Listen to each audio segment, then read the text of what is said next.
Assalamualaikum warahmatullahi wabarakatuh. Semangat pagi, sehat selalu. Bertemu lagi dengan baca komik dan selamat menonton. Sedikit membahas dari part sebelumnya.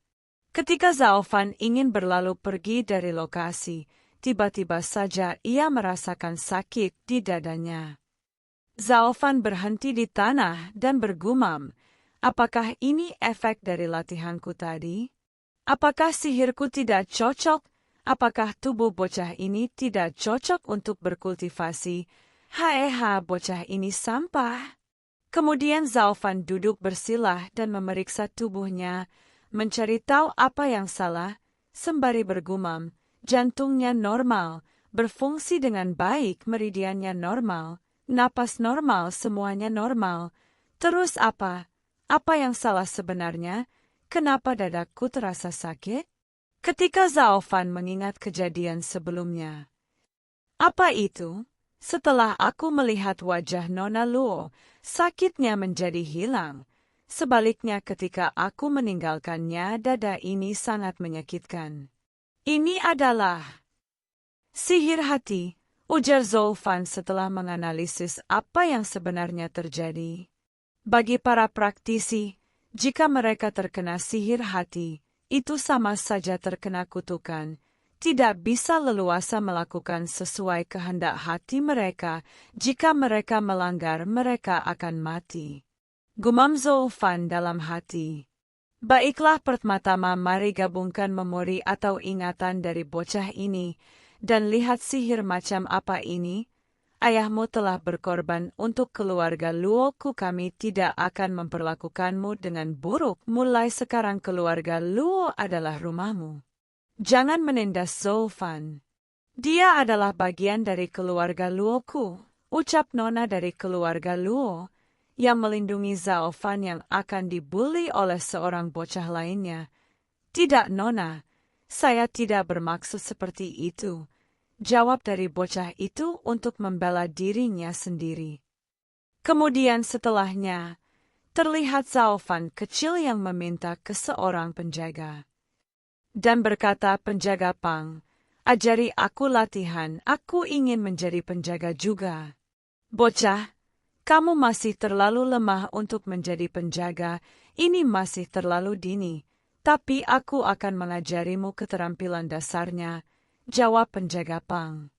Aku akan bekerja keras dan menjadi kuat, dengan begitu aku dapat melindungi Nona dan keluarga Luo. Ucap Zaofan kecil, dengan muka polosnya dan sangat percaya diri bahwa ia pasti bisa melakukannya. Flashback berlanjut, terlihat kobaran api yang sangat besar, sepertinya keluarga Luo sedang diserang oleh bandit.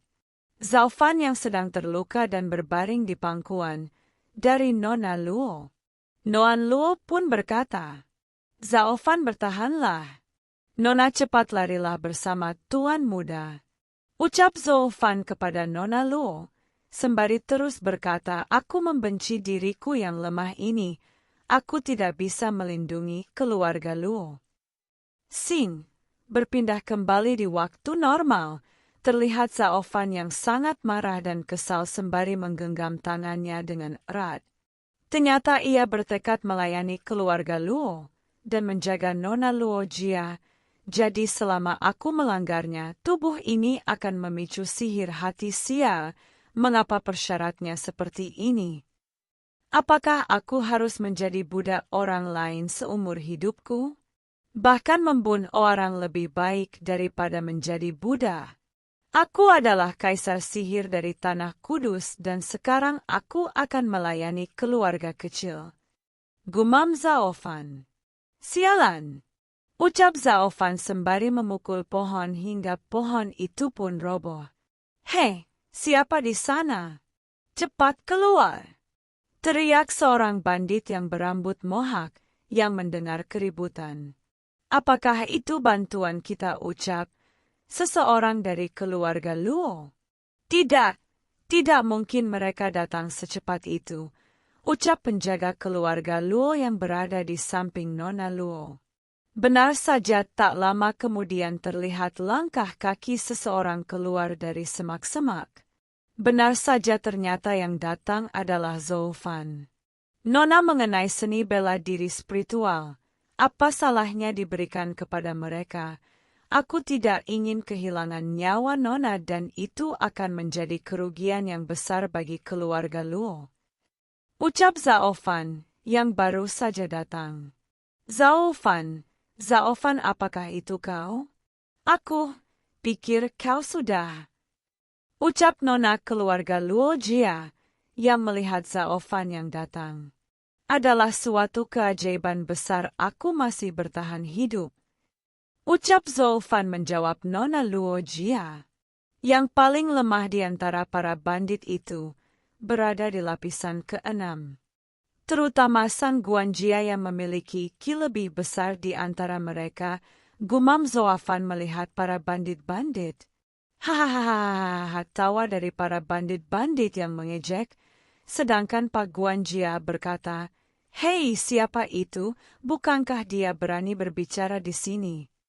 Mungkin karena dia telah menjadi budak di keluarga Luo selama 15 tahun. Dengan kekuatanku saat ini akan menjadi pertarungan hidup dan mati. Gumam Zaofan dalam hati. Anak ini benar-benar bodoh, dia takut dan berbicara omong kosong. Sudah waktunya memberi dia kedisiplinan. Ucap orang-orang dari keluarga Luo. Kita sudah berada di ujung tanduk, mengapa kita harus mempertahankannya? Ucap Zolfan sembari bergumam dalam hati, hanya ini yang bisa kulakukan sekarang. Zolfan, jangan berbicara omong kosong, cepat pergi dari sini. Bentak Nona Luo Jia, yang tidak terima apa yang dikatakan Zolfan. Hahaha.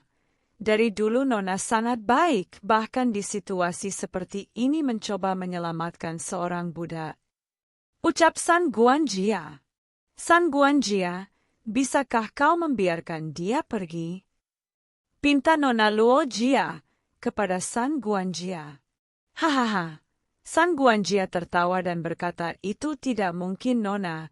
Bunuh bocah itu lebih dulu dan kemudian bunuh semua orang di sekitarnya sampai dia menyerah. Perintah San Guanjia kepada para bandit. Oke, siap, ucap para bandit. Lakukan sekarang, ucap San Guanjia. Kemudian para bandit pun langsung bergerak maju menyerang ke arah Zaofan. Dia ada di lapisan ke-7 dan tinggi 2 meter. Aku harus mengalahkannya, ujar Zolfan dalam hati. Matilah kau bocah! Teriak seorang bandit berambut jambul, yang sedang mengayunkan pedangnya kepada Zaofan. Hanya ada satu peluang, gumam Zaofan yang tersenyum. Ketika bandit berambut jambul sudah dekat, Zaofan langsung menarik sedikit kakinya ke belakang dan tangannya menangkis serangan dari tangan si bandit, yang membuat pedang yang dipegang si bandit jambul itu pun terlepas dari tangannya. Sebelum pedang itu jatuh ke tanah, dengan sangat cepat Zaofan menangkap pedang tersebut, dan langsung memberikan sebuah tebasan, dengan sekali tebasan dari Zaofan, tepat mengenai pinggang dari si bandit berjambul.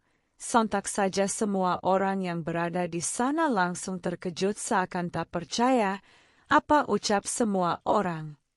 Tanpa menghiraukan ekspresi dari mereka semua, Zaofan pun terus berlari ke depan dan meninggalkan bandit berambut jambul yang telah terkena tebasan. Itu dia!